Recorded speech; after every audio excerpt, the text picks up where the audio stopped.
Good day, folks. This is Greg Judy at Green Pastures Farm. We are in getting past mid-August, and our hay contractor has delivered our bales.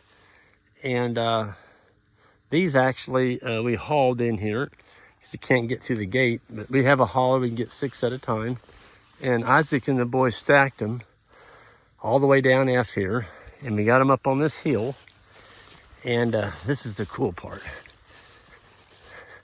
Every one of these is stacked petting the cat method. So petting the cat, what is that? Well, that's the term that Isaac came up with many years ago. And it's when the hay is all facing, if you're standing there looking at the bale, the hay is going this way. In other words, the ends, try and pet the cat like that, it spikes you, it hurts. You always want your hay going that way. So when you hook on the Greg Judy Bale unroller, which we have available on our website, folks, we're feeding between 300 and 400 cattle all winter long with a darn 700-pound ATV. In other words, we're not bringing a tractor out here. We had to get a tractor in here to get them stacked, okay? There will not be a tractor on this farm again until next summer. That's because in the wintertime, we can back up here. We drive our spikes in, and we take it down this hill. So always stack your hay on top of the hills. Every one of these bales also is stacked on a oak or cedar log. I like cedar over oak because they're a whole lot lighter. So why do we go through the process and the trouble of stacking these bales up on a post, a set of posts? So the posts are like this. There's one going in here, and there's one going in here. And they're basically around 22 to 24 inches apart. So the bottom of your bale, well, right there's one. See it? Okay. It goes all the way underneath that bale. See how it's got the bottom of the bale lifted up off the ground? Well, when it rains, your rain hits this netting, follows the netting to the ground, and if the bale is setting on the ground, you've got a pool of water there. And by the time you feed it in, say, January, February, you've lost a third of your bale just to mold and rot. I'm sorry. I buy my hay. I'm not going to give a third of it away to rotted hay. That just doesn't make economical sense. There's a log that's really visible. That's a big one. That's an oak logs.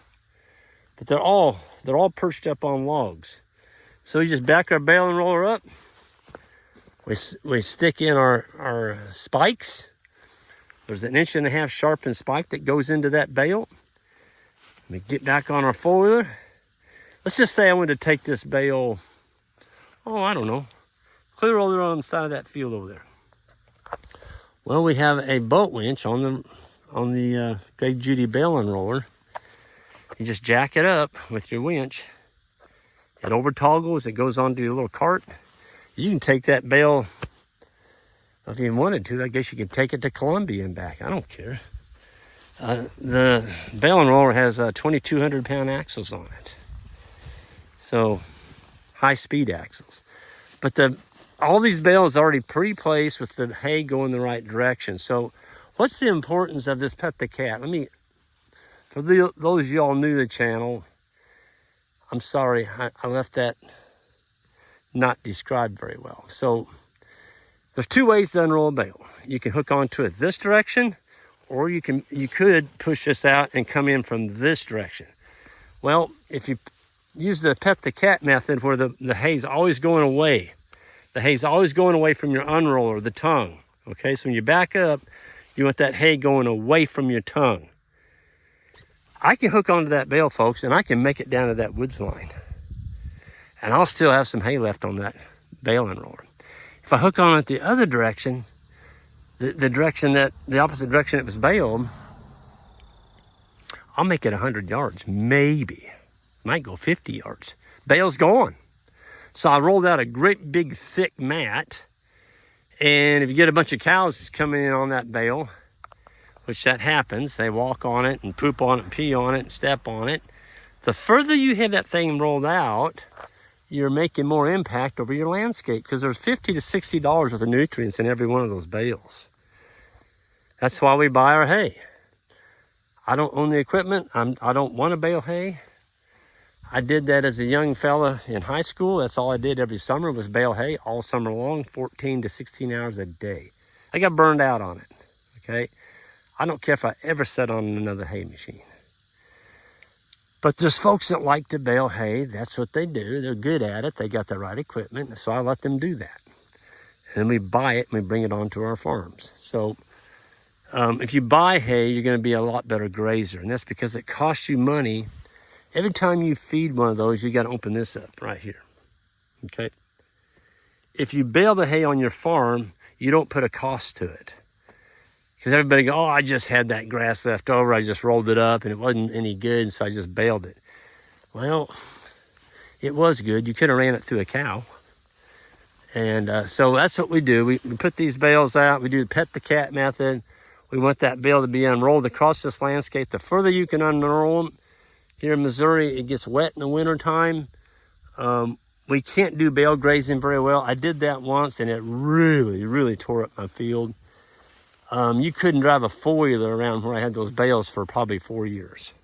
It'd throw you out of the four-wheeler. That's how bad they plugged the field up.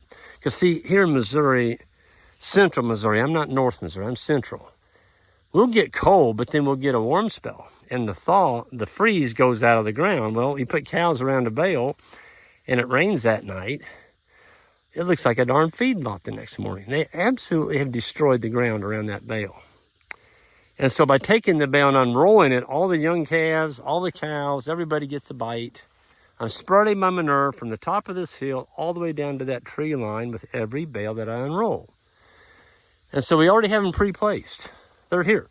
We won't use any of these on the first rotation.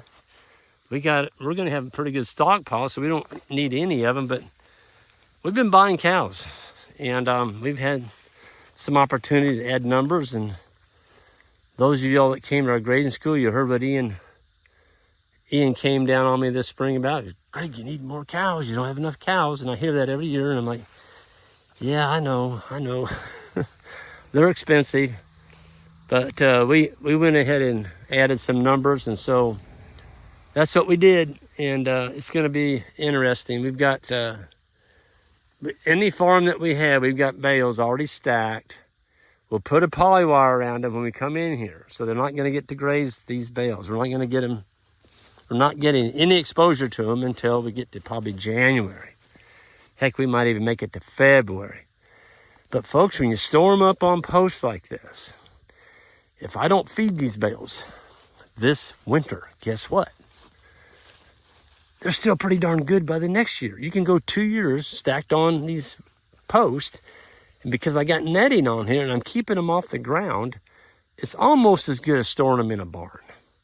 And I am not going to build a pole barn to put bales in this. You're looking at, $100,000 to $200,000, depending how big it is, of course. But I just don't want to invest in metal when I can just put some posts underneath them and, let it go at that. So anyway, that's our fall prep, you might say. It's not fall yet, but we're getting close, and I'm actually ahead of the game this year. So it's nice to have all this in place. It's a nice, secure feeling.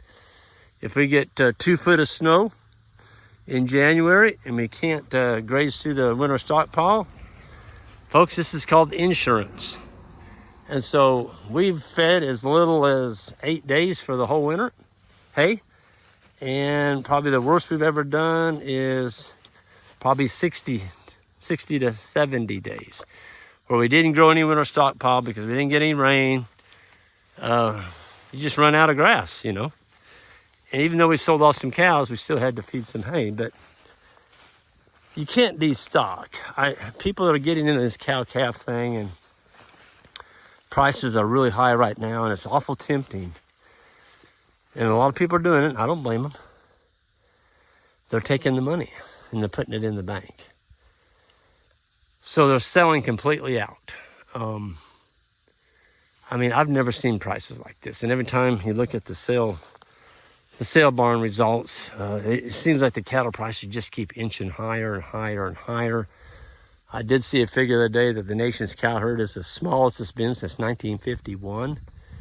1951, we had a whole lot less people to feed than we do today.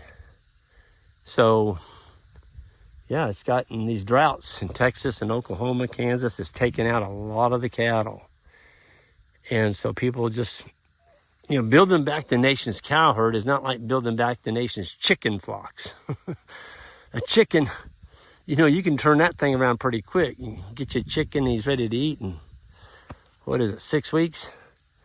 Pig, you can run a couple of them a year. Cows, not so much. Takes 9 months just to get one birthed. And then if you put them in a feedlot and really pour the grain to them, you're looking at, 16 months, something like that. Grass-fed, it's 18 to 24, 28 months to get one finished. So it's not a quick deal to turn around a cow herd and start saving back heifers. And because the prices are so high right now in cattle, people are butchering their heifers. So they're not growing the herd.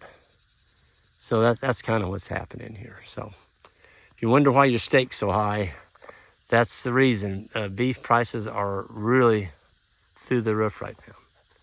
And with that, I'm going to get out of here. It's getting warm. I still got a couple things to do this morning. Y'all have a good one, and be safe out there.